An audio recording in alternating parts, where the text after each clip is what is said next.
Ava has always believed that the most romantic thing in this world is to receive a response to the concerns of youth, like a sweet arrow piercing through time, finally arriving. Isaiah didn't return until 2 in the morning. He abruptly lay back on the bed, reaching out to pat Ava, regardless of whether she was asleep or not. My stomach feels a bit uneasy. Do we have honey at home? Usually, every time he came back from drinking, she would immediately make a cup of honey water. Ava lay still, not moving. Isaiah sat up, turned on the bedside lamp, and touched her again. I saw your electric bike downstairs just now. Did you ride it back? It's raining heavily outside. Riding a bike is dangerous. Didn't I tell you to take a cab? Having had enough of his sweet talk, Ava sat up, revealing the cut on her chin. She spoke calmly, you know riding a bike is dangerous, yet you didn't come to pick me up? Did you fall? Isaiah, concerned, leaned in to examine her chin but she avoided him. You don't need to worry about it. Isaiah furrowed his brows, helplessly saying, I'm working. How can I just leave? Besides, I can't drive after drinking. You could have taken a cab yourself. Why do you always get angry over such trivial matters? Ava, I've been really busy lately. Ava remained silent, her gaze slightly lowered, and her unstable breath revealed the anger building up inside her. Busy? Is it busy with work, or busy dating other women? The other woman happens to be her colleague. If Sadie hadn't intentionally placed her lit-up phone on the table during the shift change, letting her see the chat history with Isaiah, she would still be in the dark. Sadie even deliberately told her, I made plans with a friend to see a play in the afternoon. Ava couldn't understand when these two crossed the line and started contacting each other. Ava worked at an old 5-star hotel, and only she and Sadie were on duty at the lobby reservation desk. Sadie, 1 year younger, was lively and clever, with a scheming mind. Ava was soft-hearted. Whenever Sadie encountered situations or troubles at work that she couldn't solve, she would postpone it until Ava's shift and let her handle it. For example, during today's shift change, Sadie handed her a difficult guest. The guest, surnamed Chi, wanted to reserve the deluxe private room, Bamboo Dream Pavilion, for tomorrow noon. However, he was very dissatisfied with the minimum consumption of $3,000 and had a dispute with Sadie. Sadie's words were disrespectful, you can't afford such a high budget but still want to sit in the deluxe private room. What should I do? Anyway, I can't make the reservation. If you really want to book, come back in the afternoon. Maybe my colleague can arrange it for you. After being despised, the guest naturally picked a fight, specifically choosing to come when Ava was about to finish her shift at 9 in the evening, regardless of who was at the reservation desk, just to vent his anger. The guest didn't argue about the minimum consumption but insisted on ordering in increments of $3,000. Not 3 less, not 3 more. If it couldn't be rounded to an integer, he would remove a dish, then choose another dish. If it still couldn't be rounded, he would continue to add or subtract. During this process, Ava suggested several dishes with the exact prices, but he claimed not to like them. Ava's menu was full of marks, crossed out and rewritten. Until 11:30, after trying almost all possible price combinations, the guest leaned back and calmly said, just this. The missing $8 can be compensated with a few bottles of drinks later. Ava had to show a grateful expression and hurriedly went to open the door to see him off. After a stuffy day and being the outlet for a disgruntled customer for 2 hours due to a colleague's irresponsibility, Ava stood under the porch, hiding her disguised smile. In her mind, Isaiah and Sadie's chat history appeared. She called Isaiah, wanting him to pick her up. But Isaiah said on the phone, Ava, I'm at a social event. I can't leave. Take a cab back yourself. Ava repeated, with a hint of anger, I want you to come pick me up. Be obedient. My phone is about to die. The call was cut off. Ava and Isaiah have never been able to quarrel. In the end, it always ends with Ava initiating a silent treatment. Isaiah pressed his aching temple, opened the closet, and grabbed a blanket. I'll sleep in the guest room tonight. After a few minutes outside, he came back, holding iodine and band-aids, wanting to help her with the wound. Seeing her clear resistance, he placed them on the bedside table and silently left. Ava washed her face with cold water, lay back down, but her thoughts didn't become any clearer. It was still the question that had been entwining her for hours. Why did Sadie suddenly appear? Isaiah shouldn't be this kind of person. Even if he's fickle or unfaithful, it should be with Riley. His first love. In high school, Riley, usually lively, was misunderstood by her roommate for stealing money and cried alone in the classroom. Isaiah, who was participating in a provincial Go competition, gave up his chance to find her. It was a crucial provincial competition, a month of continuous participation leading to the finals. If he entered the top 3, he would obtain the title of national second-level athlete. At that time, Isaiah had always dreamed of making a career out of Go. The importance of that competition can be imagined. Like the wind, he rushed through the drizzle, crossed the playground, stepped onto the stairs, stood outside the classroom, took a few deep breaths to calm himself, and pushed the door open. Ava stood in the corridor witnessing the whole process.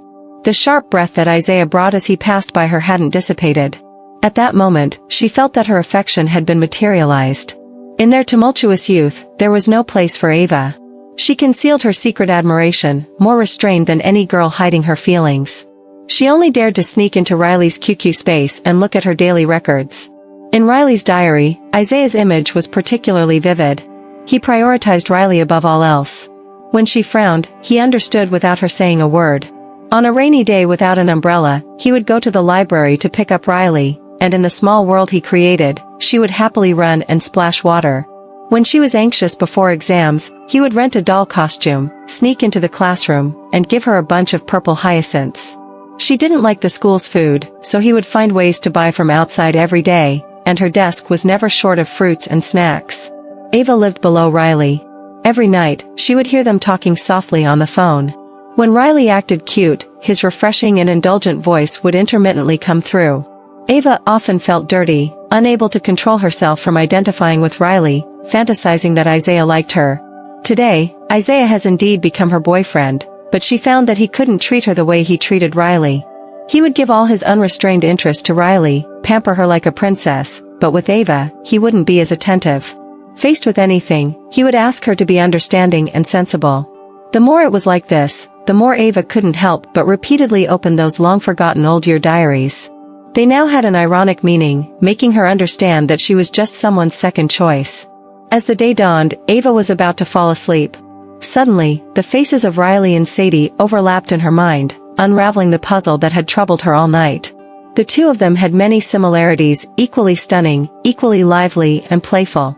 Isaiah would undoubtedly be attracted to such fresh girls. He treated Riley with cherished affection, and maybe he would do the same for Sadie. Even though she had just met Sadie, she could never be Ava. Ava woke up around noon, and Isaiah was busy in the kitchen. Wanting to ease the tension from last night, he cooked several dishes and smiled, saying, "Hungry? Have some, and there's also soup." 7 or 8 minutes later, Isaiah brought out the soup. Just as he placed it on the table, Ava said, "The spare ribs are too spicy. I can't eat something that spicy, you know? I know you can't handle too much spice, but you also want a bit of spiciness." Isaiah sighed with regret. "I bought these peppers recently, and I only added a little. I didn't expect it to be so strong. Don't eat the spare ribs, try something else." Ava silently clenched her fists, stubbornly looking at him. "I just want to eat spare ribs. Redo it for me." Isaiah paused, checked the time, and hesitated. "But I need to go out." "Yes, you're busy every day."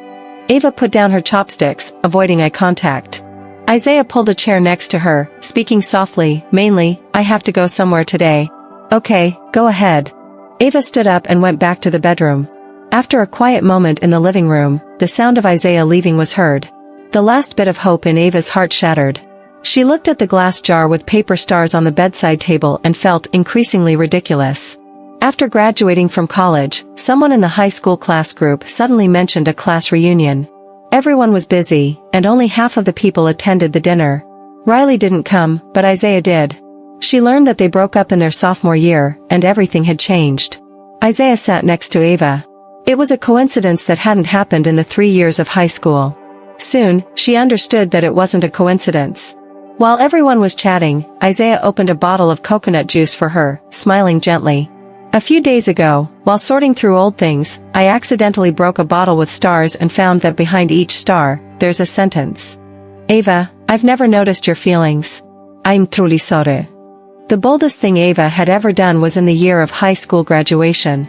Amidst the melancholy of parting and gifts flying everywhere, she stuffed a glass bottle with 999 handmade paper stars into his desk. Ava thought he wouldn't cherish these nameless gifts. Even if he took them home, he would casually toss them in a corner and throw them away when cleaning up one day. She didn't hesitate to write her name. Every brief conversation with him, her throbbing feelings, recent troubles, and confusion about the future. She wrote, "Isaiah, although you've never noticed me, my youth has reignited because of you." When they were exposed to the air, Isaiah couldn't help but be moved. The two naturally connected. Initially, it was casual chatting, gradually discovering common interests, leading to the first meal together, the first movie night. On Christmas Eve a year ago, light snow was falling as they strolled through the streets. Unexpectedly, Isaiah held her cold hand, and snowflakes landed on their hair and eyelashes. He spoke, his breath creating a mist, making her feel as if in a dream. "How about we give it a try?" Ava was caught in a tremendous surprise and daze. The boy she secretly admired was undoubtedly the moonlight, incomparable. She always believed that Isaiah was love itself. Whoever he cared for and cherished would be the happiest person in the world. But with expectations set too high, this relationship was not what she had imagined. Instead, it was filled with trivialities and disappointments, causing her heart to sink deeper and deeper. Unable to stay at home, Ava went to work early. At the front desk, Lily immediately asked her to go to the dining department, mentioning that Mr. Chi was causing a scene in the restaurant, and the vice president had been alerted. Mr. Chi, after finishing lunch, went to settle the bill and found the amount to be 3,480 yen. Upon checking the menu, he discovered an extra dish of turtle soup and became furious, demanding an explanation. The dining department explained that they placed the order based on the menu provided by the reservation desk, and they presented the handwritten menu given by Sadie, confirming the inclusion of turtle soup. Several leaders had gathered, and Sadie, with red eyes, pointed at Ava, saying, "I don't know what happened. When I came to work today, I saw a menu written by Ava, but it was messy. I rewrote it for the restaurant, thinking Ava might have made a mistake." Ava remembered that dish of turtle soup. Last night, Mr. Chi had changed his order more than a dozen times to get the price just right, resulting in many revisions on the paper. Due to the lateness and her bad mood, Ava didn't rewrite the menu, thinking that Sadie could convey it to the restaurant the next day. It seemed the handwritten menu was a bit messy, and Sadie, not being careful enough, included the crossed-out turtle soup. Someone asked Sadie to show the original menu, but she claimed it was unnecessary and had already shredded it with a paper shredder.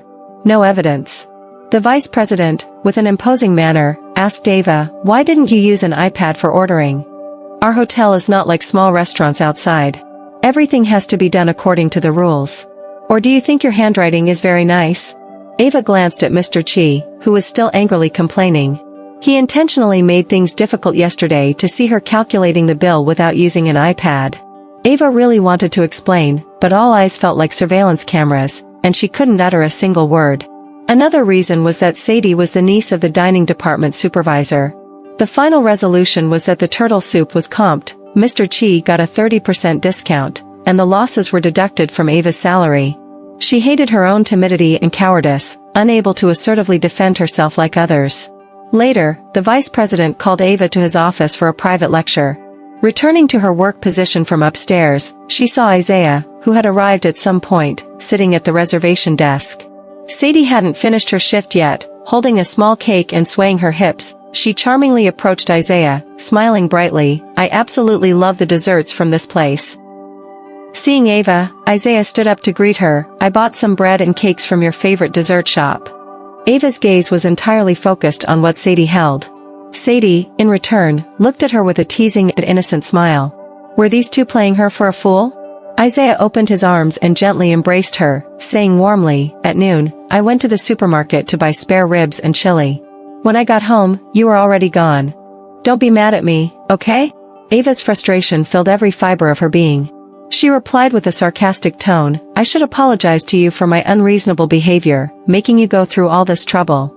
Isaiah released her, somewhat puzzled. "I didn't say you were being unreasonable, Ava. You can go now, I need to start working." Isaiah stepped forward, wanting to say something more, but noticing the curious glances from the front desk girls, hesitated for a few seconds, and decided to leave first.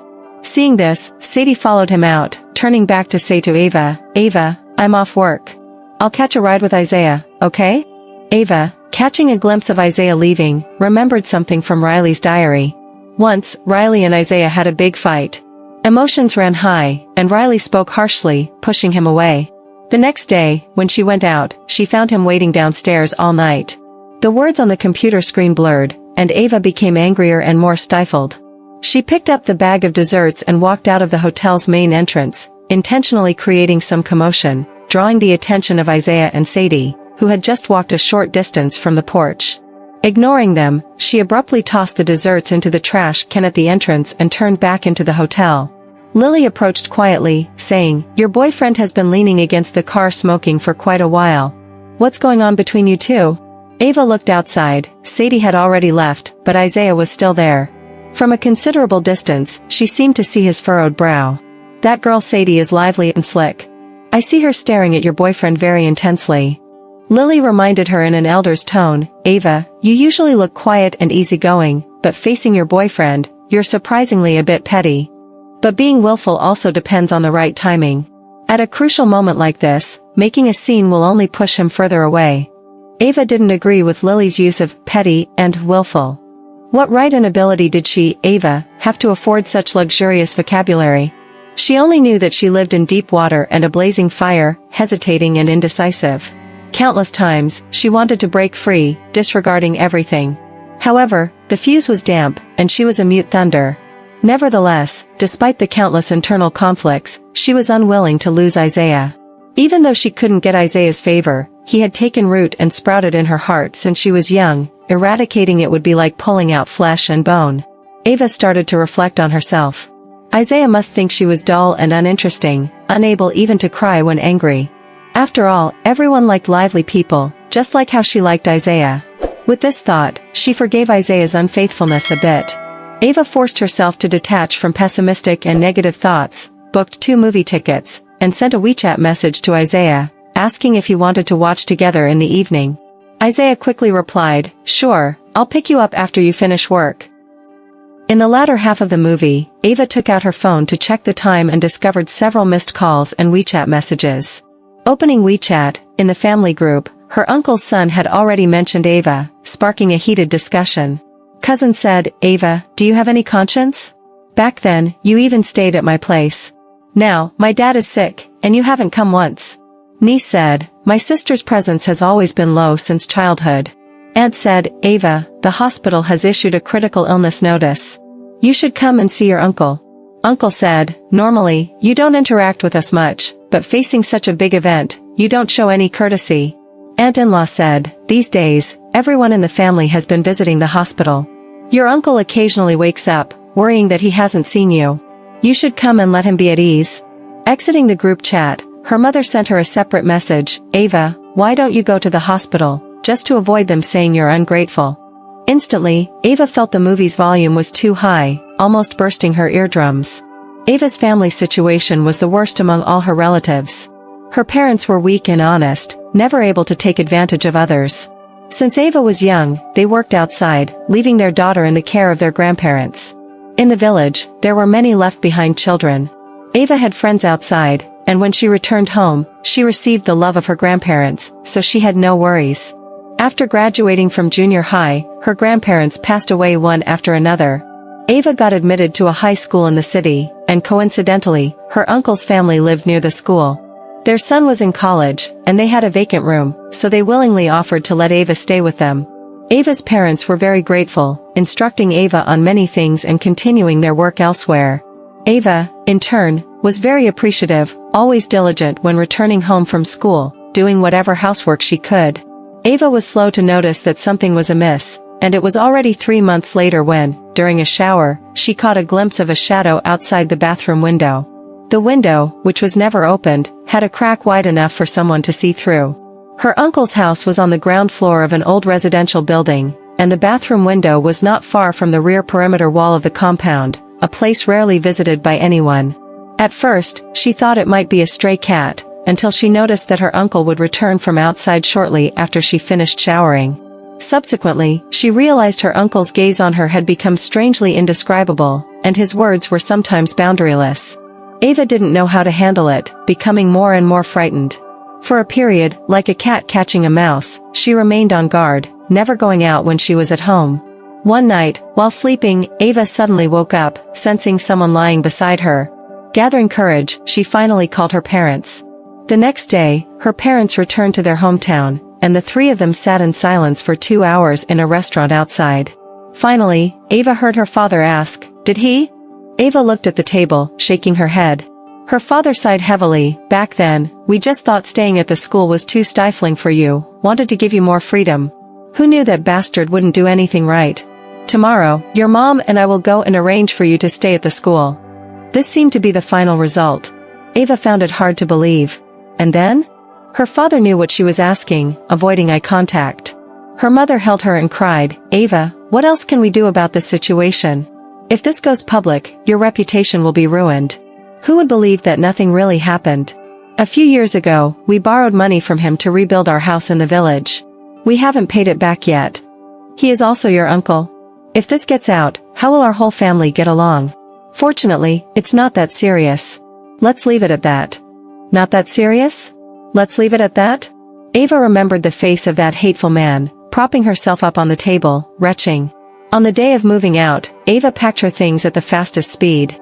She only then discovered a pinhole camera shadow on the wall where the paintings hung. She had long been played like a cat with a mouse. 3 months ago, news of Jack being hospitalized came. During this period, various relatives frequented the hospital, but Ava acted as if nothing had happened and never showed up. Now, with him critically ill and in the final stages, everyone started to condemn her for not even having the most basic upbringing, like an unfeeling stone. Ava? Isaiah's voice snapped Ava back to reality. The movie had concluded, and as they descended in the elevator to the ground floor of the mall, a heated argument ahead caught their attention.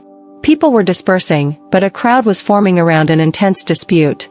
The argument involved a middle-aged man and a young girl. The girl shouted, "Pervert, why did you touch me?" The middle-aged man blushed and pointed at the girl, "I was just walking," and the crowd pushed us close. "Don't falsely accuse me." The girl cried, holding on to him, and the middle-aged man pushed her, acting arrogantly, "What evidence do you have?" As the girl fell heavily, her skirt flipped, revealing a section of snowy white thigh, causing Ava's heart to flutter. Her instinct urged her to go forward to help. However, Isaiah firmly gripped her arm and spoke, "Don't get involved, let's go." This sentence, lightly drifting into Ava's ears, felt like concentrated sulfuric acid, corroding the last bit of her remaining conviction. She suddenly made a decision. Even if it meant enduring the pain of muscle cramps and bone separation, she wanted to break up with Isaiah. She had liked Isaiah since her sophomore year of high school. At that time, Ava had just moved into the dormitory, the trauma of being molested still lingering, making her feel as if she was being stared at by two dark, hollow camera lenses whenever she met someone's gaze. She developed a deep disgust for herself and the world, secretly using a compass to scratch her arm until blood beads formed, finding relief in the pain. Her behavior became increasingly extreme, and she would even harm herself further. On a weekend off campus, she saw her classmate Isaiah. Isaiah had saved Riley, who was being harassed by two thugs, from her distress. Riley was only wearing a camisole, clutching her chest and shivering on the ground. Thin Isaiah, wielding a steel rod, had driven off the two thugs, injured and bleeding from his forehead, had taken off his school uniform and draped it over Riley.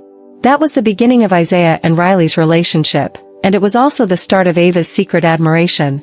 In her life, where she had always been restrained and humble, even her own parents did not stand up for her. She thought the world was just like that.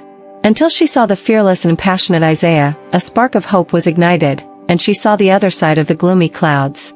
She had her own deity. The dazzling Isaiah guided her to calm her melancholy, and she never dared to hope for Isaiah.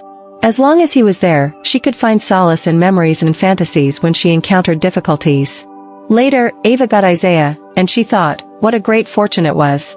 With him, her life was full of light and smooth paths. Time passed, and when she encountered a girl being harassed again, Isaiah said, "Don't meddle, let's go."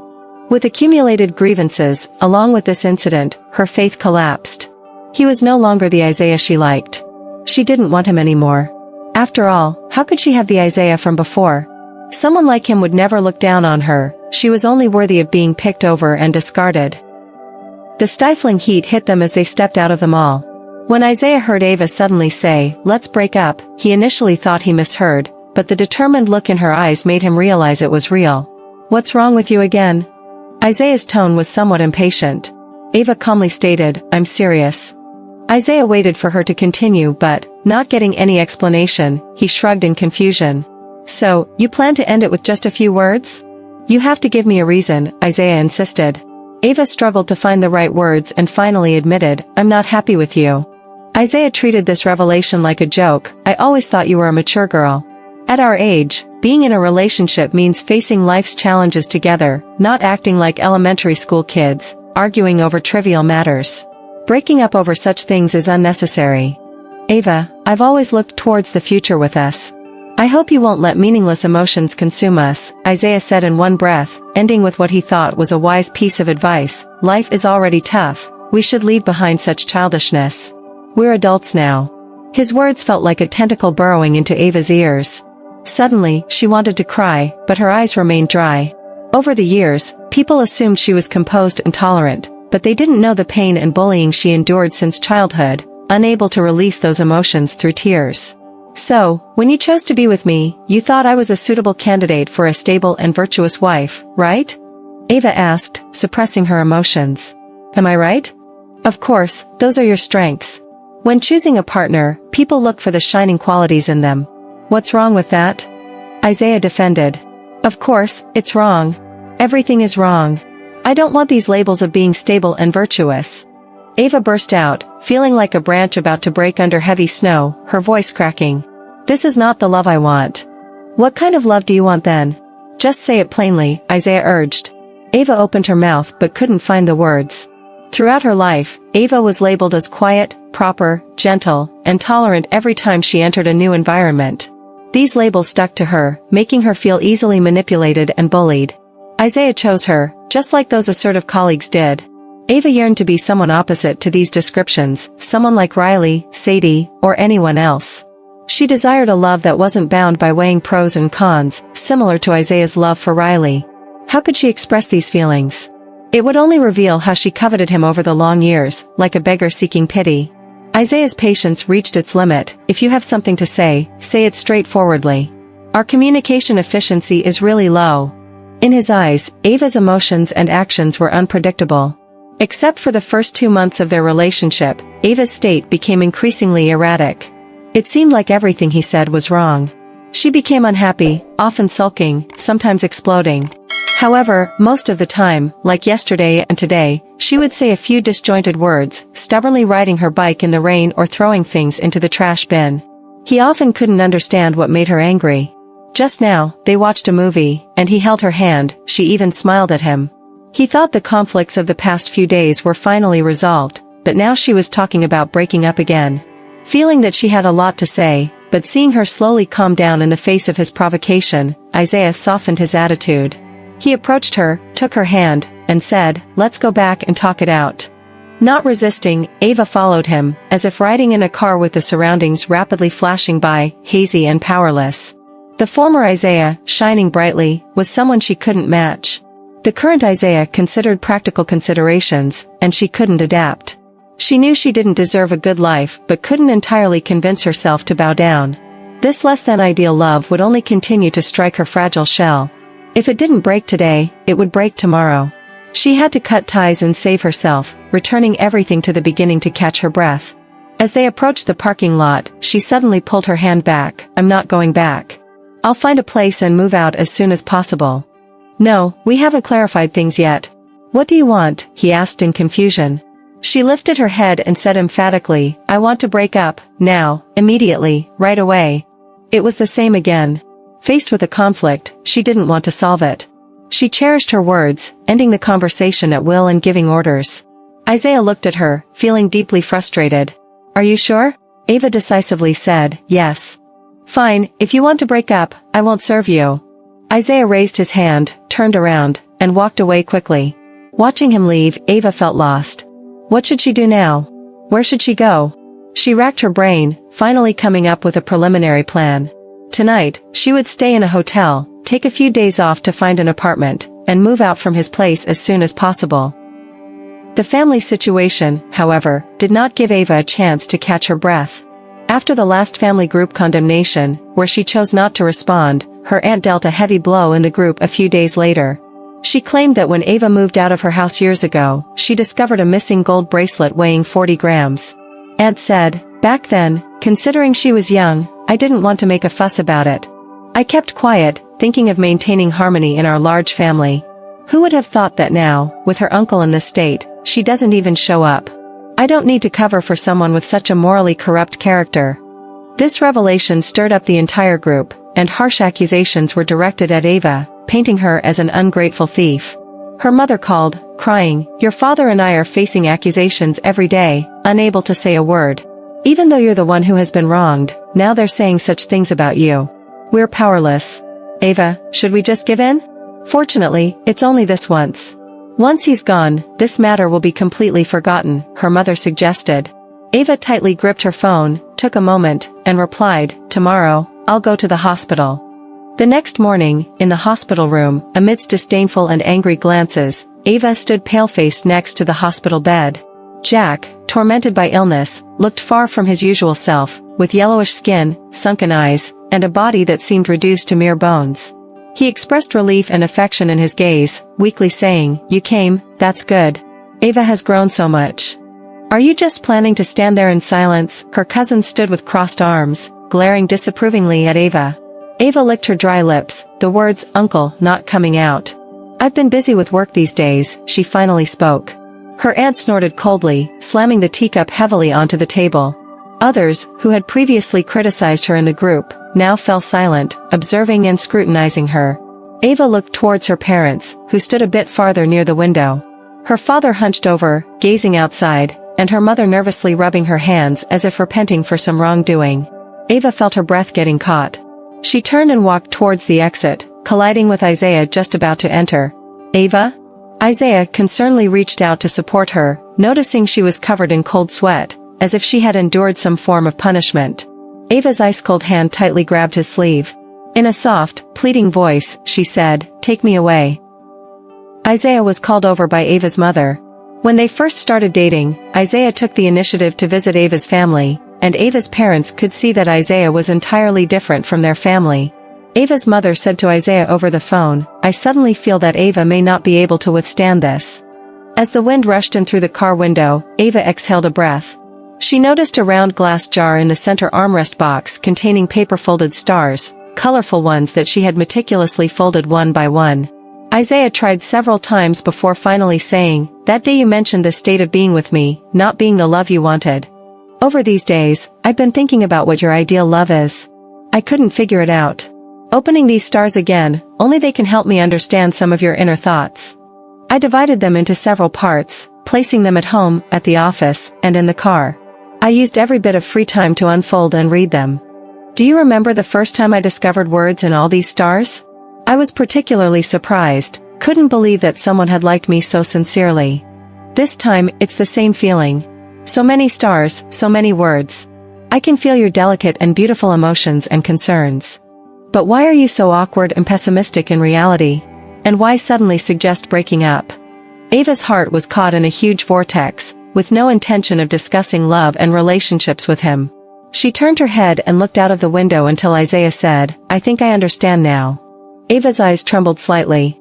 Isaiah turned the car into a side road, turned off the engine, and held her shoulders, forcing her to look at him.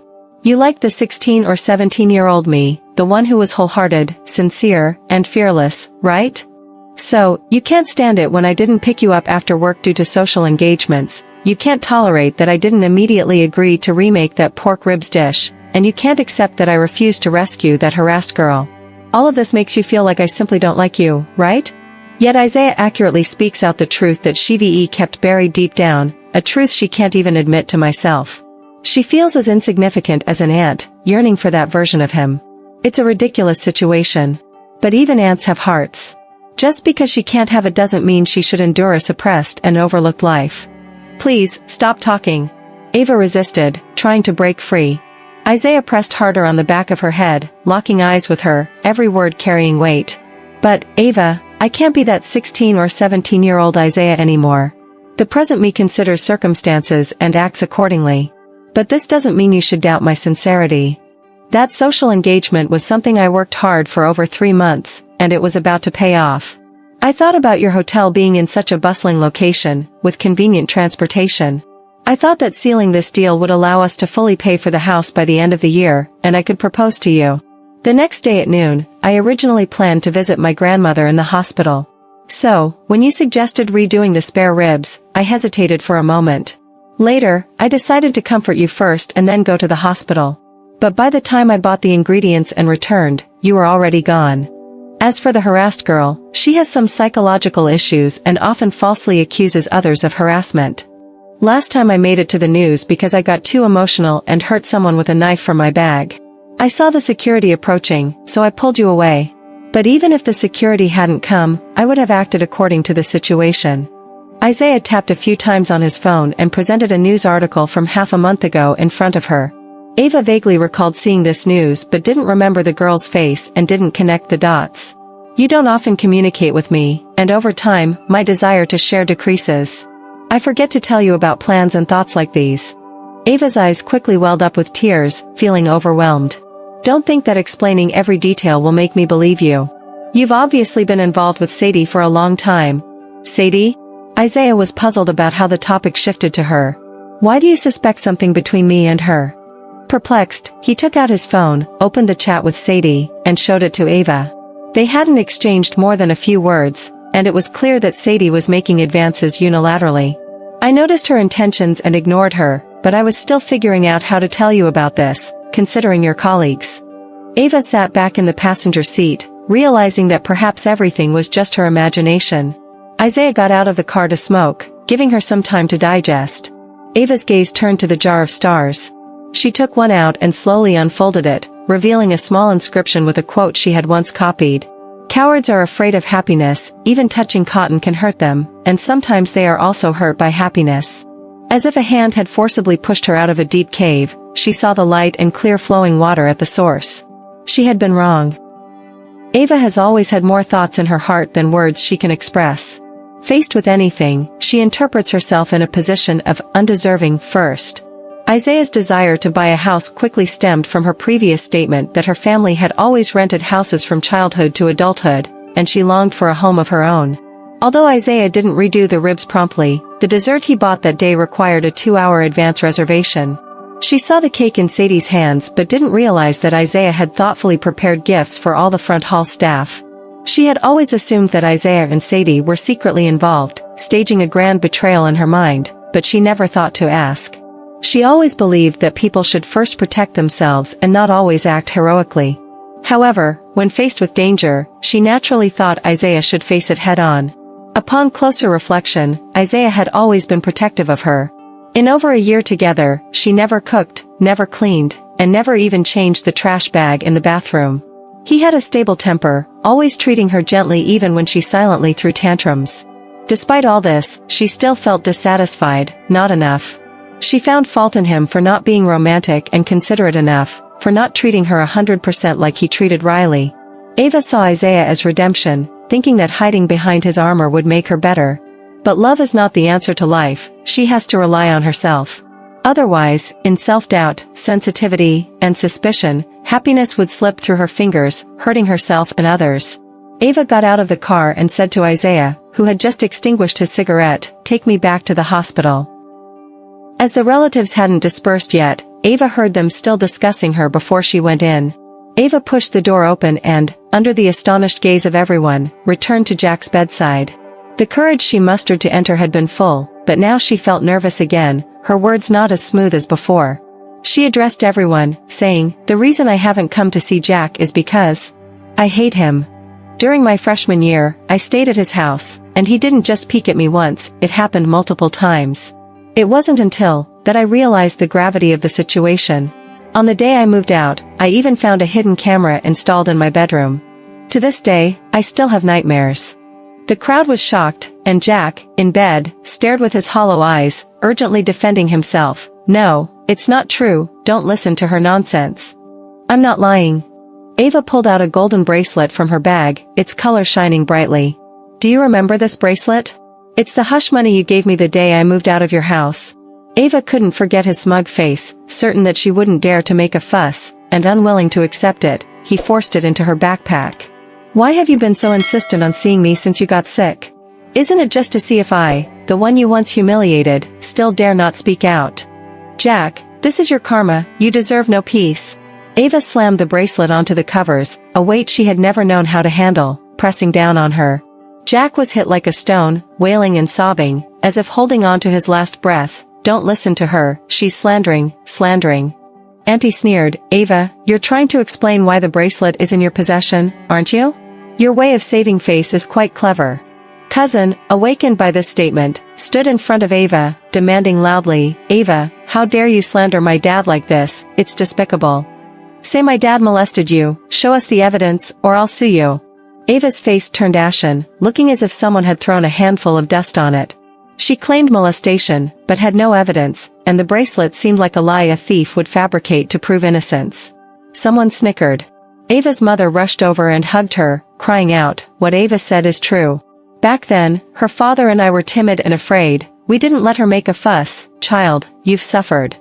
Ava's father covered his face and crouched on the ground, sobbing, "It's true, it's true."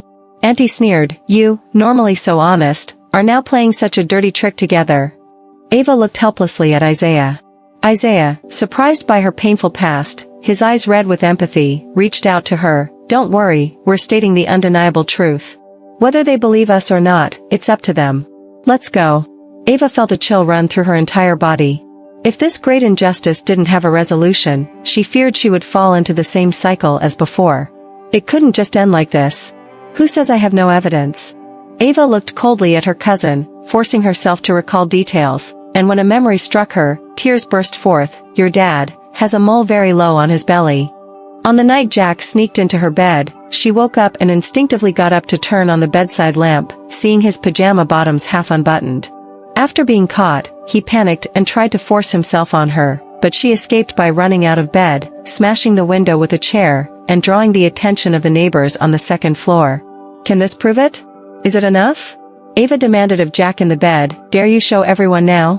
Jack trembled all over, unable to speak. Ava lunged forward to lift his blanket, but her aunt and cousin frantically held her back, pushing and cursing. A nurse knocked on the door, sternly saying, "Quiet down in there." Isaiah held Ava close, and she trembled all over, crying out in heart-wrenching sobs. It turned out she could cry. As long as she spoke out about the filth and squalor, her heart and eyes would be cleansed. Frame by frame, the years of her past, she finally found her voice for herself. The scene was chaotic. In the midst of Ava's uncontrollable sobbing, Jack was urgently rushed into the emergency room, while her aunt and cousin berated and cried at Ava's family. Relatives gathered around, their tones and expressions much softer than before. Ava became aware of the commotion when Isaiah led her out of the hospital, whispering, "I'll take you home." Ava stared at him blankly for a few seconds before shaking her head. "Ava, I'm sorry. I didn't know about you. I take back everything I said during our last argument. I criticized you for being childish without having experienced your pain." Isaiah had just realized that he and Ava were out of sync. He had experienced youthful exuberance and romantic escapades, gradually stepping into the realities of adult life. Even just an hour ago in the car, as he analyzed her psychological state, his ultimate goal was still to make her understand that she should keep up with his pace of life, rather than clinging to the fantasies of her 16 or 17-year-old self. He didn't know that Ava had been trapped in the shadows of her past, where the purest and most genuine passions of her youth were her emotional refuge.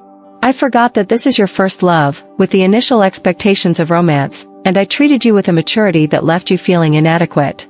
Isaiah, wise and self-reflective, said earnestly, "It won't happen again. Even if you're 80, I'll still make cotton candy appear behind you to make you smile." The recent upheaval had drained Ava of nearly all her energy, and she numbly said, "Isaiah, I don't know who I am, what kind of person I want to be, or what's worth being loved for.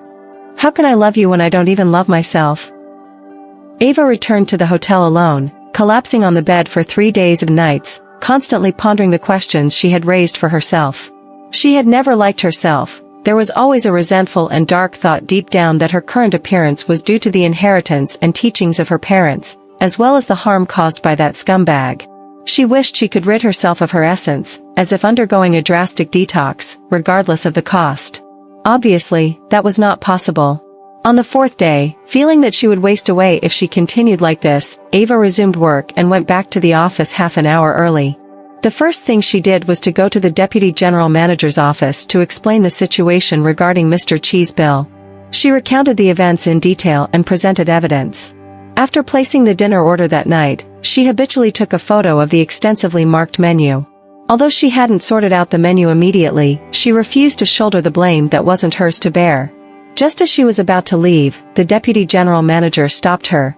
"Ava, in the executive meeting next Monday, I plan to propose you for a supervisory position in the planning department. I want to know your thoughts first." This unexpected promotion opportunity caught Ava off guard, and she nervously asked, "Why choose me?" The deputy general manager, still serious, responded, "Your work ability has always been commendable, thorough, and humble. However, there's one thing: you tend to be soft. It's the hesitation I've had in deciding whether to give you this opportunity." He continued without much expression, "But your recent actions have convinced me that you should be given a chance to showcase yourself." 1 month later, Ava officially reported to her new position.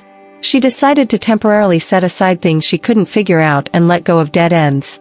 The work in the planning department was much more complicated than in the reservations department. One challenge was dealing and negotiating with multiple departments, not only sharp newcomers like Sadie but also many experienced and stubborn old hands, facing various difficulties.